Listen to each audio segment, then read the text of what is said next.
बहुत बहुत आभार और धन्यवाद माननीय। इसके बाद मैं अपने देश के यशस्वी माननीय प्रधानमंत्री जी से अति आदर के साथ निवेदन करूंगी कि वे अपना उद्बोधन से हमें अनुग्रहित करें।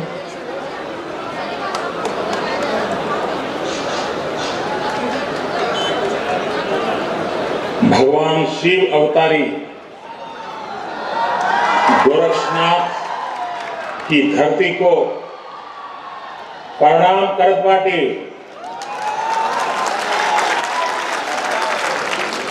देवरहा बाबा के आशीर्वाद से ई जिला खूब आगे बढ़त बा। आज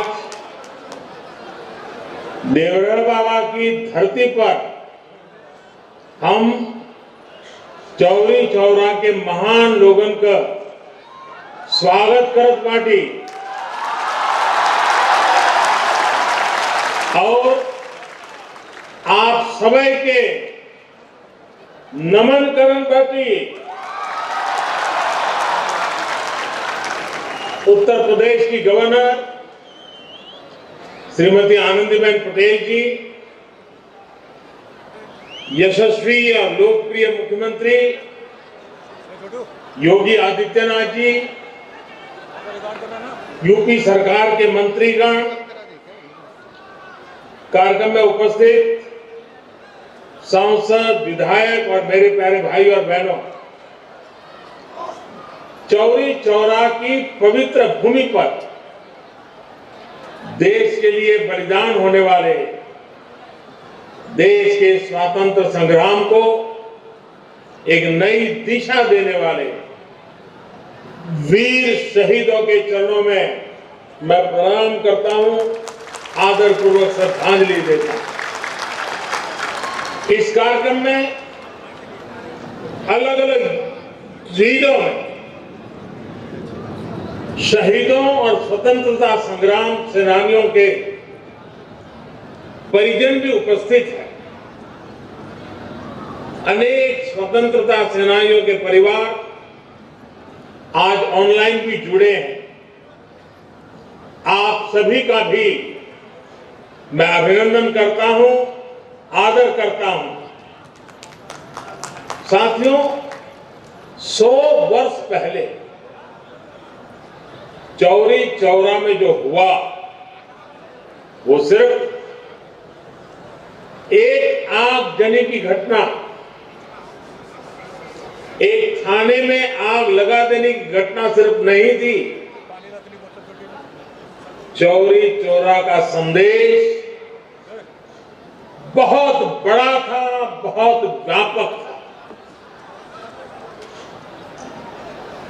अनेक वजहों से पहले जब भी चौरी चौरा की बात हुई उसे एक मामूली आगजनी के संदर्भ में ही देखा गया,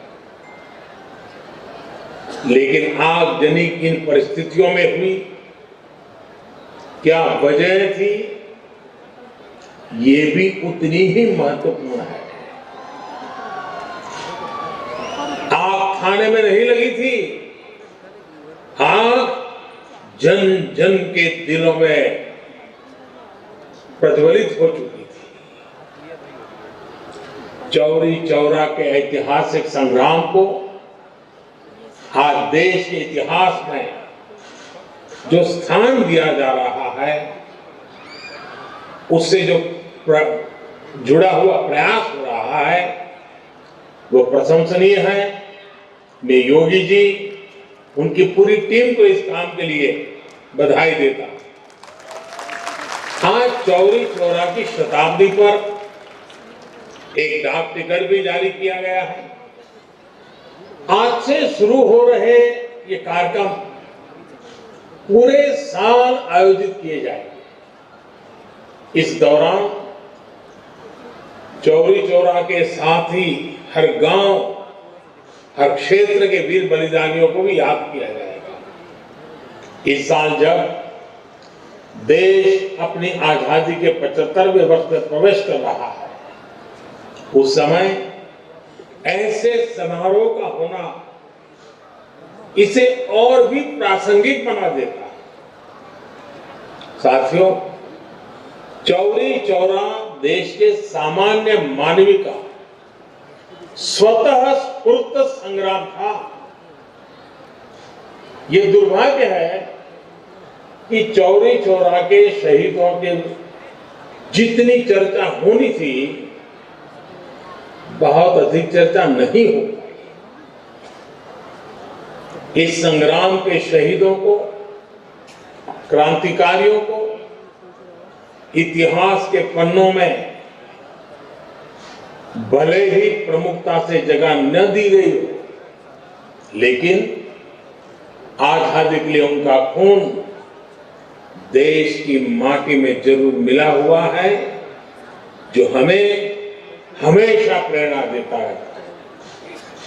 अलग अलग गांव, अलग अलग आयु, अलग अलग सामाजिक पृष्ठभूमि, लेकिन एक साथ मिलकर वो सब मां भारती की वीर संतान थे। आजादी के आंदोलन में संभवतः ऐसे कम ही वाक्य होंगे, ऐसे कम ही घटनाएं होगी जिसमें किसी एक घटना पर 19 स्वतंत्रता सेनानियों को फांसी के फंदे पे लटका दिया गया। अंग्रेजी हुकूमत तो सैकड़ों स्वतंत्रता सेनानियों को फांसी देने पर तुली हुई थी, लेकिन बाबा राघवदास और महामना मालवीय जी के प्रयासों की वजह से करीब करीब 150 लोगों को फांसी से बचा लिया गया था। इसलिए आज का दिन विशेष रूप से बाबा राघवदास और महामना मदन मोहन मालवीय जी को भी प्रणाम करने का है, उनका स्मरण करने का है। साथियों, मुझे खुशी है कि इस पूरे अभियान से हमारे छात्र छात्राओं युवाओं को प्रतियोगिता के माध्यम से भी जोड़ा जा रहा है। हमारे युवा जो अध्ययन करेंगे उससे उन्हें इतिहास के कई अनकहे पहलू पता चलेंगे। भारत सरकार के शिक्षा मंत्रालय ने भी आजादी के 75 साल पूरे होने पर युवा लेखकों को स्वतंत्रता सेनानियों पर किताब लिखने के लिए, घटनाओं पर किताब लिखने के लिए, शोध पत्र लिखने के लिए आमंत्रित किया है। चौरी चौरा संग्राम के कितने ही ऐसे वीर सेनानी हैं जिनके जीवन को आप देश के सामने ला सकते हैं। चौरी चौरा शताब्दी के इन कार्यक्रमों को लोकल कला, संस्कृति और आत्मनिर्भरता से जोड़ने का प्रयास किया गया है। ये प्रयास भी हमारे स्वतंत्रता सेनानियों के प्रति हमारी श्रद्धांजलि होगी। मैं इस आयोजन के लिए मुख्यमंत्री योगी आदित्यनाथ जी को और यूपी की सरकार की भी सराहना करता हूं। साथियों, सामूहिकता के जिस शक्ति ने गुलामी की बेड़ियों को तोड़ा था, वही शक्ति भारत को दुनिया की बड़ी ताकत भी बनाएगी। सामूहिकता की यही शक्ति आत्मनिर्भर भारत अभियान का मूलभूत आधार है। इस देश को 130 करोड़ देशवासियों के लिए भी आत्मनिर्भर बना रहे हैं और पूरे वैश्विक परिवार की भलाई के लिए भी। आप कल्पना कीजिए, करिए, इस कोरोना काल में जब भारत ने 150 से ज्यादा देशों के नागरिकों की मदद के लिए जरूरी दवाइयां भेजी, आज भारत ने दुनिया के अलग अलग देशों से अपने 50 लाख से अधिक नागरिकों को स्वदेश लाने का काम किया। जब भारत ने अनेकों देशों के हजारों नागरिकों को सुरक्षित उनके देश भेजा, जब आज भारत खुद कोरोना की वैक्सीन बना रहा है, दुनिया के बड़े बड़े देशों से भी तेज गति से टीकाकरण कर रहा है, जब भारत मानव जीवन की रक्षा को ध्यान में रखते हुए दुनिया भर को वैक्सीन पहुंचा रहा है, दे रहा है, तो हमारे स्वतंत्रता सेनानियों को जहां भी उनकी आत्मा होगी जरूर गर्व महसूस होता है। साथियों, इस अभियान को सफल बनाने के लिए अभूतपूर्व प्रयासों की भी जरूरत है। इन भगीरथ प्रयासों की एक झलक हमें इस बार के बजट में भी दिखाई देती है। कोरोना काल में देश के सामने जो चुनौतियां आई, उनके समाधान को ये बजट नई तेजी देने वाला है। साथियों, बजट के पहले कई दिग्गज ये कह रहे थे कि देश ने इतने बड़े संकट का सामना किया है, इसलिए सरकार को टैक्स बढ़ाना ही पड़ेगा, देश के आम नागरिक पर बोझ डालना ही होगा, नए नए कर जोड़ लगाने ही पड़ेंगे। लेकिन इस बजट में देशवासियों पर कोई बोझ नहीं बढ़ाया गया, बल्कि देश को तेजी से आगे बढ़ाने के लिए सरकार ने ज्यादा से ज्यादा खर्च करने का फैसला लिया। ये खर्च देश में चौड़ी सड़कें बनाने के लिए होगा, ये खर्च आपके गांव को शहरों से, बाजार से, मंडियों से जोड़ने के लिए होगा।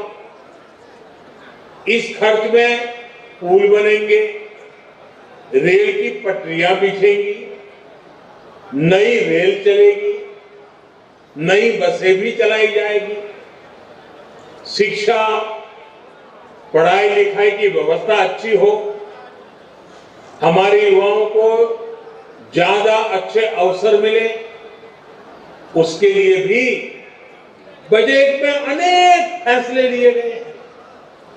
और साथियों, इन सब कामों के लिए काम करने वालों की भी तो जरूरत पड़ेगी। जब सरकार निर्माण पर ज्यादा खर्च करेगी तो देश के लाखों नौजवानों को रोजगार भी मिलेगा, आमदनी के नए रास्ते खुलेंगे।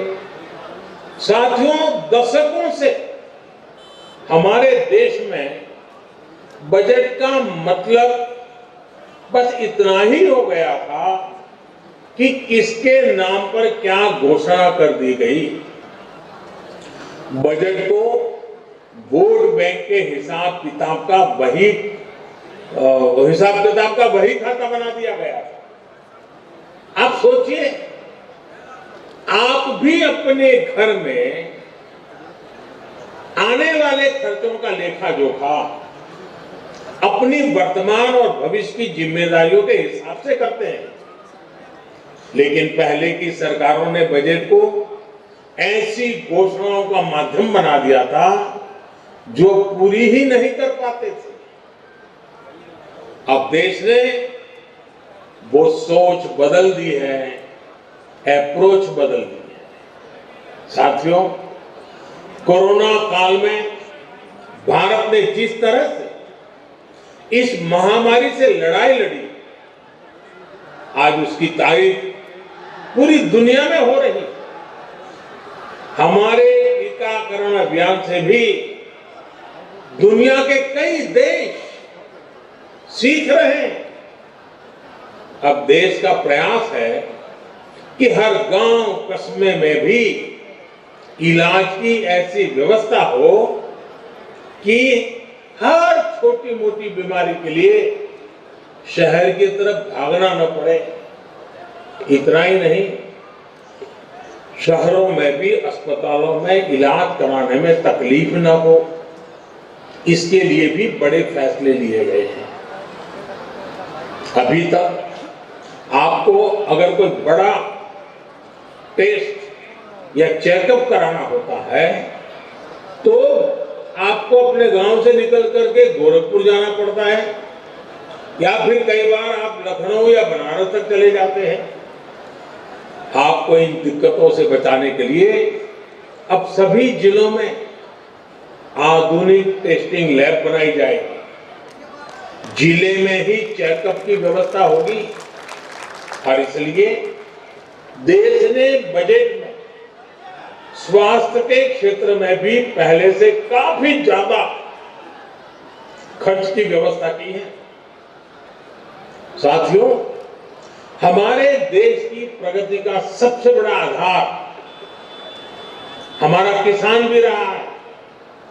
चौरी चौरा के संग्राम में तो किसानों की बहुत बड़ी भूमिका थी। किसान आगे बढ़ेंगे,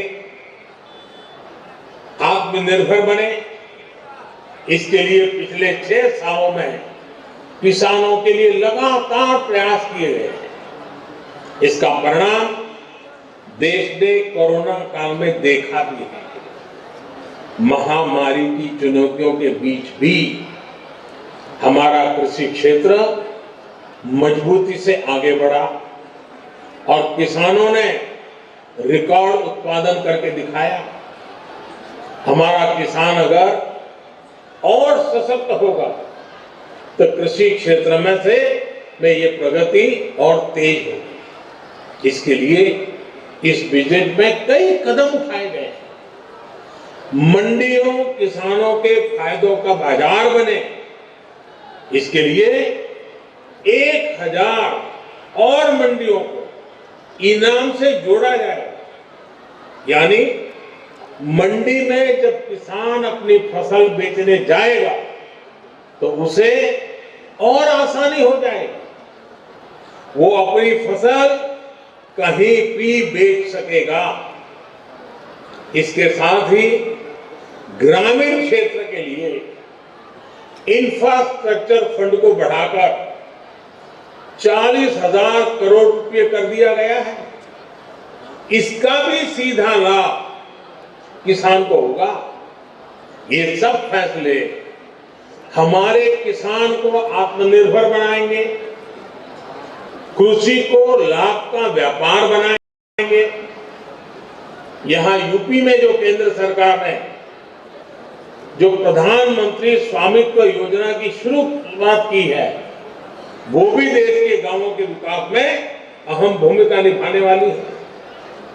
इस योजना के तहत गांव की जमीनों, गांव के घरों का कागज गांव के लोगों को दिया जा रहा है। जब अपनी जमीन के सही कागज होंगे, अपने घर के सही कागज होंगे, तो उनका मूल्य तो बढ़ेगा ही, बैंकों से बहुत आसानी से कर्ज भी मिल जाएगा।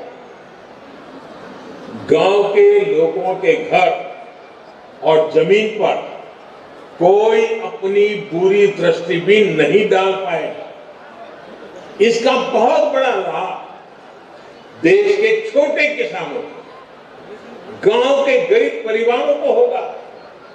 साथियों, आज ये प्रयास किस तरह देश की तस्वीर बदल रहे हैं, गोरखपुर खुद में इसका बहुत बड़ा उदाहरण है।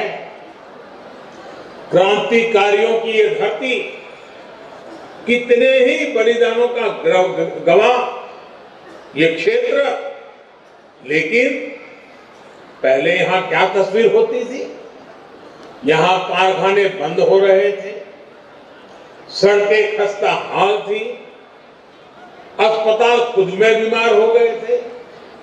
लेकिन अब गोरखपुर खाद कारखाना फिर से शुरू हो रहा है। इसमें किसानों को भी लाभ होगा और युवाओं को रोजगार भी मिलेगा।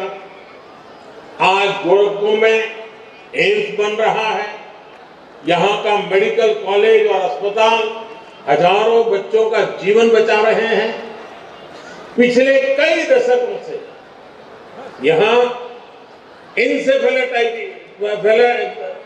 इंसेफेलाइटिस जिसका उल्लेख अभी योगी जी ने किया, बच्चों का जीवन निगल रही थी, लेकिन योगी जी के नेतृत्व में गोरखपुर के लोगों ने जो काम किया, अब उसकी प्रशंसा दुनिया की बड़ी बड़ी संस्थाएं कर रही हैं।